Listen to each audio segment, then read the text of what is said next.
DSC 2008 అభ్యర్థులకు good news చెప్పిన ప్రభుత్వం మరో 1399 మందికి ఉద్యోగాలు ఇచ్చే దిశగా ప్రణాళికలు సిద్ధం.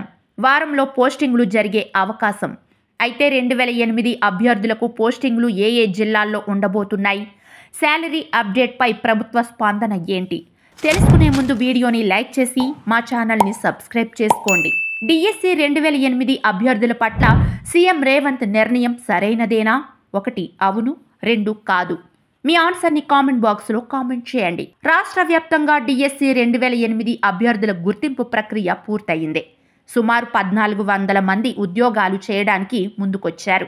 వారి ధ్రువపత్రాల పరిశీలన ప్రక్రియను కూడా పూర్తి చేశారు. త్వరలోనే వీరిని కాంట్రాక్టు టీచర్లుగా నియమించే అవకాశం ఉంది. 2008లో నిర్వహించిన డిఎస్సిలో సుమారు 3400 మంది అభ్యర్థులు ఉద్యోగాలకు ఎంపికయ్యే అవకాశాన్ని కోల్పోయారు. వారంతా అప్పటి నుంచి ఆందోళన చేస్తూనే ఉన్నారు. ప్రభుత్వ పెద్దలకు వినతి పత్రాలు ఇచ్చారు. దీనిపై ప్రభుత్వం స్పందించింది. అయితే ఎన్నికల సమయంలో కాంగ్రెస్ పార్టీ 2008 డిఎస్సి అభ్యర్థులకు న్యాయం చేస్తామని ప్రకటించింది. అనంతరం ప్రభుత్వం ఏర్పడిన తర్వాత స్వయంగా ముఖ్యమంత్రి కూడా వీరికి ఉద్యోగాలు ఇస్తామని వెల్లడించారు. అందుకు అనుగుణంగా వారికి కాంట్రాక్టు పద్ధతిలో ఉపాధ్యాయ ఉద్యోగాలను ఇవ్వాలని ప్రభుత్వం నిర్ణయించింది. అందులో భాగంగా జిల్లాల వారీగా డిఎస్సి 2008 అభ్యర్థుల సర్టిఫికెట్ల తనిఖీ పూర్తి చేశారు. సుమారు 1400 మంది అభ్యర్థులను అర్హులుగా గుర్తించినట్లు తెలిసిందే. వీరిని త్వరలోనే కాంట్రాక్టు టీచర్లుగా నియమించనున్నారు. కాగా ఇటీవలే రాష్ట్రంలో 10,000 మంది కొత్త టీచర్లను నియమించారు.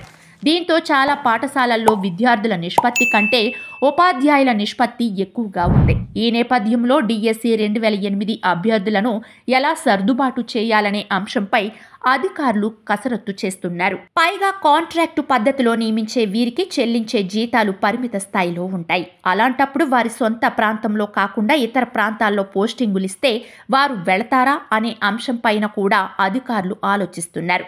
వీరికి పోస్టింగ్లను ఎక్కడ ఎలా ఇవ్వాలనే అంశంపై త్వరలోనే ఉన్నతాధికారులు స్పష్టత ఇచ్చే అవకాశం ఉంది. ఇక ఇప్పటికే డిఎస్సి 2024లో క్రీడా కోటా ఉపాధ్యాయ నియామకాలకు ధ్రువపత్రాల పరిశీలన ముగిసిందని వెల్లడించిన ఆయన త్వరలోనే నియామక పత్రాలు అందజేస్తామని చెప్పారు. వీరికి వేతనం కింద నెలకు 31,030 రూపాయలు చొప్పున చెల్లించనున్నారు. ఉమ్మడి ఆంధ్రప్రదేశ్లో నిర్వహించిన డిఎస్సి 2008లో నష్టపోయిన వారిని కాంట్రాక్టు విధానంలో సెకండరీ గ్రేడ్ టీచర్లుగా నియమించేందుకు తెలంగాణ ప్రభుత్వం కీలక నిర్ణయాన్ని వెలువరించింది. ప్రభుత్వ నిర్ణయంతో దాదాపు 2,367 మంది ప్రయోజనం పొందుతారని అంచనా వేశారు. ప్రధానంగా నల్గొండ, రంగారెడ్డి జిల్లాల్లో అత్యధిక పోస్టులు రానున్నాయని విద్యాశాఖ వర్గాలు తెలిపాయి. హైదరాబాద్ మినహా మిగిలిన అన్ని జిల్లాల్లో 2008 డిఎస్సి బాధిత అభ్యర్థులున్నారని విద్యాశాఖ వర్గాలు చెబుతున్నాయి.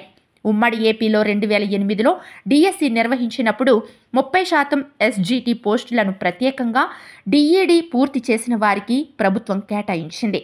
దీంతో మార్కుల ద్వారా ముందున్న బిఈడి అభ్యర్థులు చివరి నిమిషంలో ప్రభుత్వం 30% డిఈడి విద్యార్థులకు కోటా ఇవ్వడంతో నష్టపోయారు.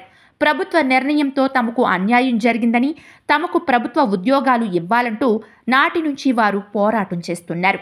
రీసెంట్గా జరిగిన డిఎస్సి ప్రక్రియలో కూడా బిఈడి అభ్యర్థులకు అన్యాయమే జరిగిందని, మళ్లీ ఇచ్చే కొత్త డిఎస్సి నోటిఫికేషన్తో వారికి న్యాయం జరగాలని ధర్నాలు చేస్తున్నారు.